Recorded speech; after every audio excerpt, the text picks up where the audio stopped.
I'm going to show you how I finished up the Barbatos commission.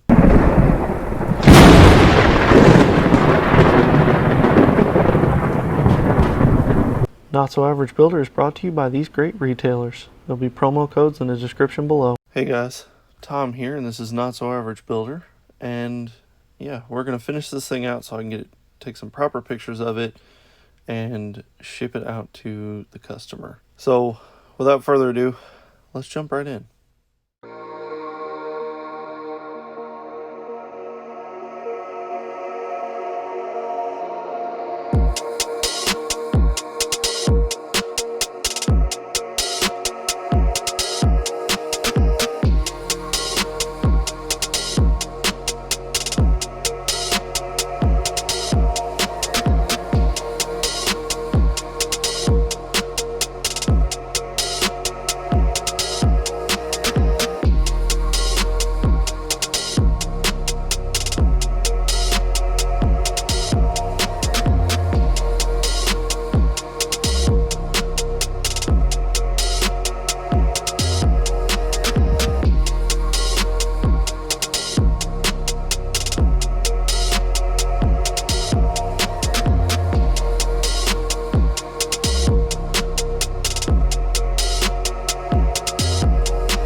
is done. My first kit commission, the Master Grade Barbatos. This was done in multitude of different colors, cross between enamels and, or not enamels, lacquers and acrylics. The base you saw, or the frame you saw for the base, I used the SMS multitude paint that I created for this kit. Stynelrez primer gray for the base. Majority of it is in pure white with some pieces in white gray to give some color separation. For the reds, I did blood red with a navy blue pre-shade. I did do pre-shade on this, but with all the colors that I had to put on there, pre-shade kind of got lost. I probably should have done a little darker, but I'm okay with the way it turned out. Now, I don't know if you can tell, and it really does not come through on camera for some reason, but in person you can really see, and I'm going to try and take some more professional photographs of this thing with the camera that I'm borrowing so that we can get some cool, you can kind of see it there, some pearl looking color. That was one of the things that the client actually requested, that and this color here. For some reason it's not showing up even in person. I don't really know why, but I went over every white part with Turbo Dork's Mother Load to really give it that pearlescent, because that was what the client asked, was that the white be a pearl white, because they have some hyper decals that they're going to put on there. Color shift, I can't remember the name of it, but they wanted that on there so that those they could accent it.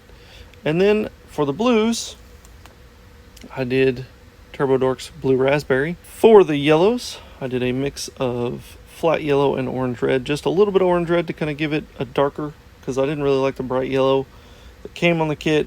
I wanted something a little darker, and I knew that with the white, the dark yellow was going to make it more tone up anyway. That is it. I'm going to do some final shots of this thing before I box it up and send it back to its final owner. I'm super happy with how this turned out. It is a solid kit. Now I've been able to say that I've built the Master Grade Barbatos, so I can just start disassembling the one that I have that's for me, so I can try and make my logo.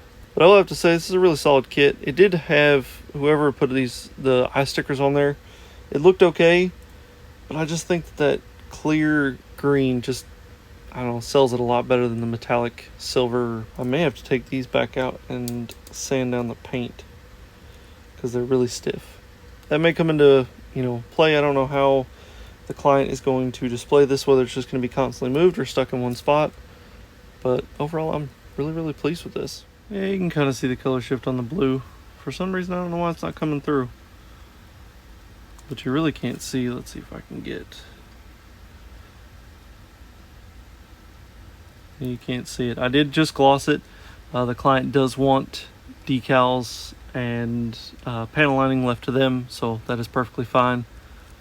But yeah, this is one of the simplest that I've ever had to do, because it was just a simple repaint of certain colors and go. I will have to say the stature of this kit is absolutely phenomenal. It just seems like a really solid kit for being so minimalistic and bare. The way they make up all of the little armor pieces to give it serious character is amazing. I will have to say Bandai has done a phenomenal job on this. Phenomenal. It's pretty sturdy. This kit did come with a wobbly foot problem. It still kind of has it with the weight of the armor, but overall, I mean, it's holding up just fine. I do love the IBO foot placement.